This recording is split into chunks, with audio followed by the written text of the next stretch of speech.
Um, Now, there are a lot of things that that are distracting in care. There are a lot of things that come up in our lives that are difficult and push us off track from what we'd like to do. Every week, it seems like there's something unexpected that comes up, and COVID doesn't help that.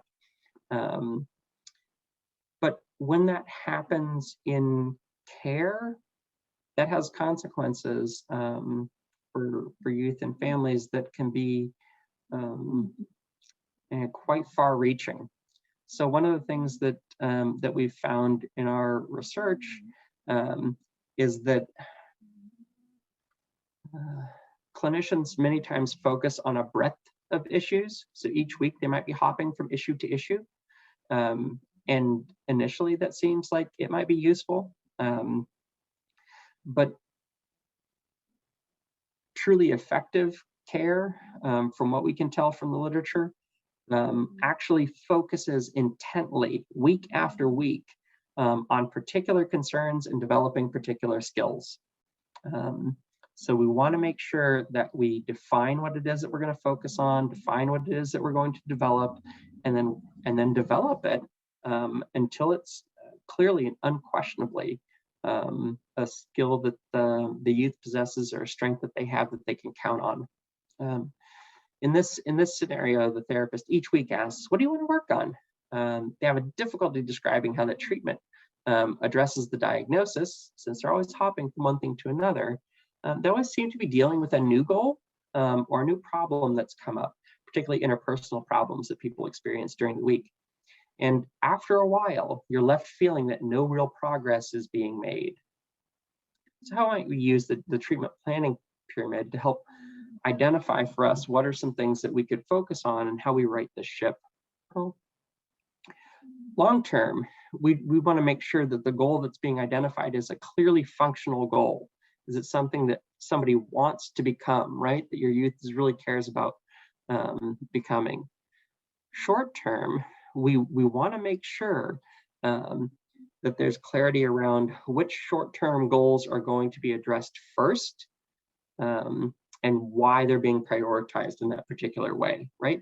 Because what it sounds like is the person who's providing treatment has difficulty identifying what priorities are and sticking with them. So really making sure that those short-term goals are prioritized and are clearly leading towards that long-term goal being accomplished is going to be critical. In terms of the primary diagnosis, we'd want to know that the symptoms are actually consistent with the diagnosis. If this person's, can't describe how the treatment addresses the diagnosis, maybe part of the problem is that they're not sure what the diagnosis is or what symptoms are out there. As a support, the CANS, you'd look for linkages, right, between what the primary diagnosis is identified in the assessment, and then what the CANS behavioral and emotional need item says. But the CANS doesn't ask about each symptom that leads up to a diagnosis, right? So what you might ask the therapist is, this is the diagnosis that's been provided. Can you tell me what the symptoms are that led you to that diagnosis? And see what they come up with, because that really forces them to pause for a moment and really identify what those are. Now, the diagnoses, the symptoms that lead to diagnoses are not hard to find. Like, you can go online and it's printed just about everywhere. So you can really see, like, do those things match up? And they should match up. They should match up very clearly.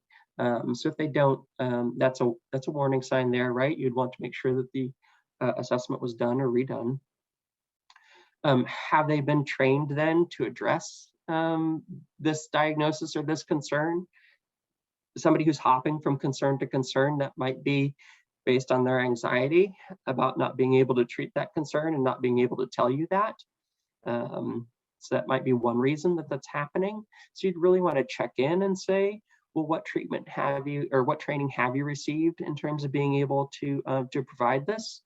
And if they're not able to answer that coherently, trying to identify, is there another therapist that might be better trained at this agency that you could work with, or a supervisor who has expertise in this, who could work with you around it.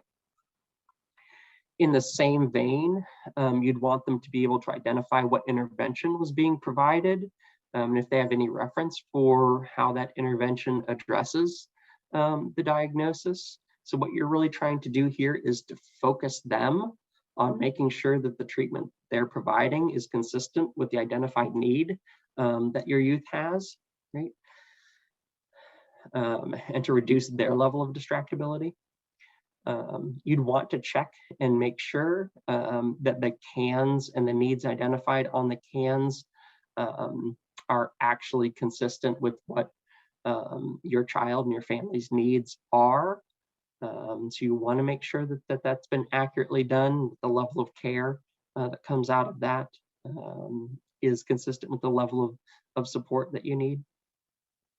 You want to make sure then that the intensity of care that's generated is going to be enough to help you address those goals you're looking for.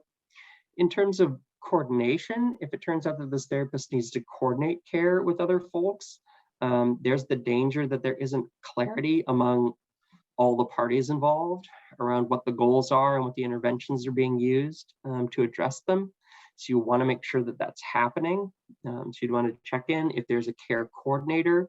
You might want to check with them to see how is that being managed, and is there a way that that cross-system care plan or whatever care plan that's being used to provide coordinated care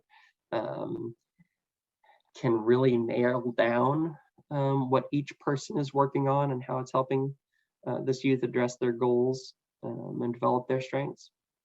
And you want to make sure that if a person is hopping from problem to problem, that one way to interrupt that cycle might be to have them focus on strength development. And what you might encounter is that current strengths haven't been identified, or they can identify current strengths, but they haven't identified what strengths need to be developed, and they haven't linked those to the goals in the diagnosis. So instead of trying to put out a fire or address some new problem or concern every week, what we really want this person to do is to be able to consistently develop new skills and strengths over time.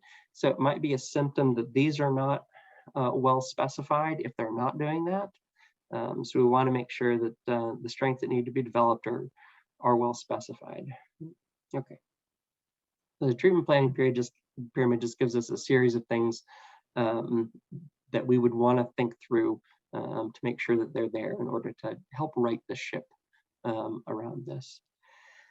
So some action steps that you'd likely want to take in a scenario like this is to ask what training this person has in addressing the primary diagnosis, identify who the supervisor or program director is in charge of things, so you can make sure that they're being provided appropriate supports in terms of being able to provide that treatment. You could ask for skill development exercises each week that would very quickly focus the therapist on what they're doing. You could check to ensure that there's a consistent focus week after week. So each session, I might gently probe about how the strengths in the primary diagnosis were addressed, right? So what you're doing is trying to keep that person on an appropriate path as they're providing that care. All right. So just so that you have some additional references, and these will be provided with a version of the PowerPoint that I believe the Federation is going to post.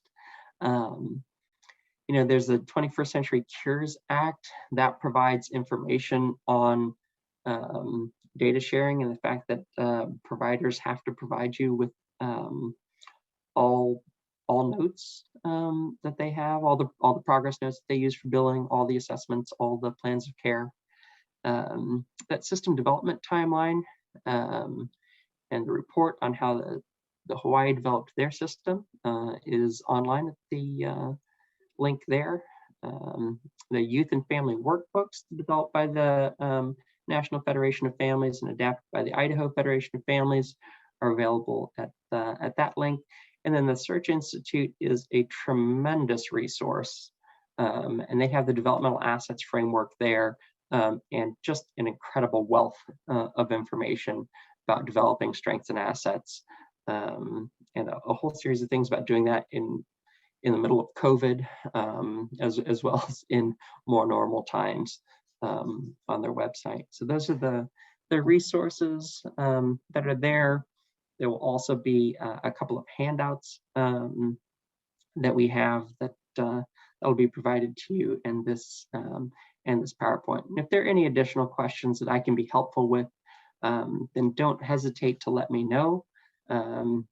Go ahead and go through the Federation, and if there's anything else that I can provide to folks, I'm happy to do it. I've really been thankful for the time that you've given me today. I know I've taken up a lot of people's time, and I hope that this has been useful to you as you do the great work of ensuring that your family and your youth have the best life possible, and that you continue to nudge the system towards doing the work that we know is so critical for it to do. So thank you today for this opportunity and to let me share in this time with you. Thank you so much, Nate. I've just put out a call for any questions. Yes, and I got one right away. Can you go back to action steps slide for scenario number 3? Okay. And maybe just speak to that again.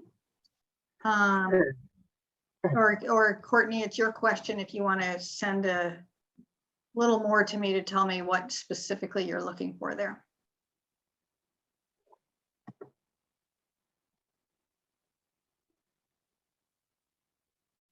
Oh, just wanted to review the slide again. Okay, can you do it? Yeah, I'm happy to do it for us. The core idea here is that this person is distractible, right? They keep focusing on different things week after week. And what you're trying to do as a parent and as an advocate is to help keep them on track. And so especially those, the first 2 are kind of proactive and preventive steps, but the last 2 are things that they're consistent nudges that you're trying to provide this person so that they stay on track. And they also might be things that help gently nudge them into a more appropriate direction for care. So that skill development exercises, what are the things that we're working on? How can we work on that during the week? What did you work on and how did it develop strengths? Those are the types of things that you might be asking to keep that